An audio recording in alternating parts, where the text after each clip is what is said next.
আসসালামু আলাইকুম। নতুন রেসিপিতে সবাইকে স্বাগতম। আশা করি সবাই ভালো আছেন, আমিও ভালো আছি আলহামদুলিল্লাহ। আজকে ইন্ডিয়ান হায়দ্রাবাদি ডাল তরকার একটা রেসিপি তৈরি করে দেখাবো। এখানে আমি বুটের ডাল নিয়েছি 1.5 কাপ পরিমাণ। 1.5 কাপ বুটের ডাল আমি 3-4 বার ভালো মতো ধুয়ে নিয়ে 3 ঘন্টা ভিজিয়ে রেখেছি। এতে করে ডালটা খুব তাড়াতাড়ি সেদ্ধ হয়ে যাবে। এই যে আমি আপনাদেরকে ভেঙে দেখাচ্ছি, ডালটা খুব সুন্দর নরম হয়ে গিয়েছে। এটা আমি এক পাশে রেখে দিব। রেখে দিয়ে যে পাতিলে আমি ডালটা রান্না করব, ওই পাতিলের মধ্যে পুরো ডালটা নিয়ে নিব। আপনারা চাইলে কিন্তু এটা প্রেসার কুকারে রান্না করে নিতে পারেন, সেক্ষেত্রে সময়টা কম লাগবে। আমি প্রেসার কুকারে রান্না করলাম না, আমি নর্মাল হাঁড়িতে রান্না করছি। পুরো ডালটা আমি নিয়ে নিলাম। আর এখানে মিডিয়াম সাইজের 3টা টমেটো এরকম টুকরো করে কেটে নিয়েছি, ওটা দিয়ে দিলাম।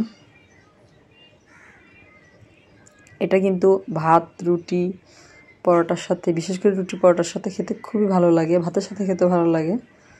পোলাওর সাথে মনে হয় খারাপ লাগবে না, তবে আমরা পোলাওর সাথে খাইনি, রুটির সাথে পরোটার সাথে খেয়েছি, আমরা ভাতের সাথেও খেয়েছি।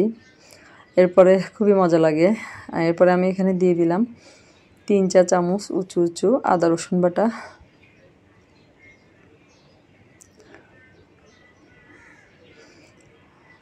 আর যদি রেসিপিটা আপনাদের ভালো লাগে, লাইক, কমেন্ট, শেয়ার, সাবস্ক্রাইব করে আমার পাশে থাকবেন। এখানে আমি 4 টুকরো দারচিনি দিয়ে দিলাম। আর যারা ফেসবুক থেকে দেখছেন, প্লিজ আমার পেজে ফলো দিয়ে রাখবেন নতুন নতুন রেসিপি পাওয়ার জন্য। 2টা তেজপাতা আমি দিয়ে দিলাম, আর 3-4টা লবঙ্গ দিলাম, 2টা এলাচ দিয়ে দিয়েছি, আর সামান্য একটু জয়ত্রী দিয়েছি। এটা অপশনাল, আপনাদের বাসায় থাকলে দিবেন, না থাকলে না দিলেও হবে, তাতে কোনো সমস্যা নেই। দিলে একটু ভালো ফ্লেভার আসে, এই জন্য দেওয়া। আর এখানে আমি পেঁয়াজ কুচি দিয়ে দিলাম, একটা বড় সাইজের পেঁয়াজ কুচি করে দিয়েছি। আর এখানে ঝালের জন্য দিব মরিচের গুঁড়া 2 চা চামচ দিয়েছি আমি। এটা একটু ঝাল ঝাল হলে খেতে ভালো লাগে। আর এখানে আমি কাঁচামরিচ 5-6টা এবং শুকনো মরিচ 4-5টা দিয়ে দিয়েছি। এই রান্নাতে, এই রেসিপিতে কাঁচামরিচ শুকনো মরিচ 2টাই দিতে হবে, এইভাবে ওরা রান্না করে। আর এখানে আমি 1 চা চামচ হলুদের গুঁড়া দিয়ে দিয়েছি।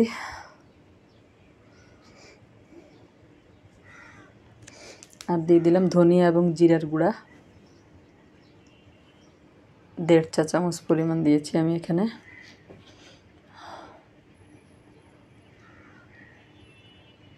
এখন দিয়ে দেব আমি স্বাদ মতো লবণ।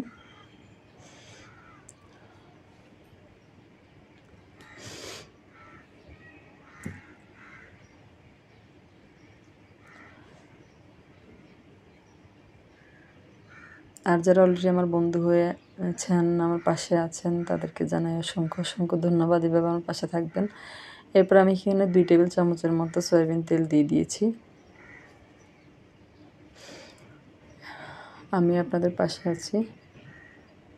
যারা ফেসবুক থেকে দেখছেন, আমাকে ফলো করেছেন, তাদেরকেও জানাই অসংখ্য অসংখ্য ধন্যবাদ।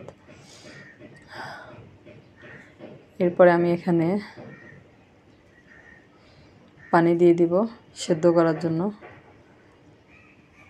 প্রায় 2.5 কাপ পরিমাণ পানি আমি এখানে দিয়েছি। আর যদি সেদ্ধ না হয়, সেক্ষেত্রে আরও 1 কাপ পরিমাণ পানি আপনারা এখানে ব্যবহার করতে পারবেন। আর প্রেসার কুকারে হলে এই পানিতেই সেদ্ধ হয়ে যাবে, আর পানি লাগবে না অতিরিক্ত। আমি একটা চামচ দিয়ে সব কিছু একসাথে ভালো মতো মিশিয়ে নিব। এখানে আরেকটা উপকরণ লাগবে, সেটা ডালটা সেদ্ধ হওয়ার পরে ওটা দিলে কিন্তু সবচেয়ে বেশি টেস্ট আসে এই ডালের। তারপর এটা ঢাকনা দিয়ে ঢেকে আমি চুলায় বসিয়ে দিয়েছি। আপনাদেরকে নেড়েচেড়ে একবার দেখিয়ে দেব যে কেমন হলো। ডালটা কিন্তু এখন আমার সেদ্ধ হয়নি, এটা আমার সেদ্ধ হতে মিডিয়াম আছে 25 থেকে 30 মিনিট সময় লেগেছে।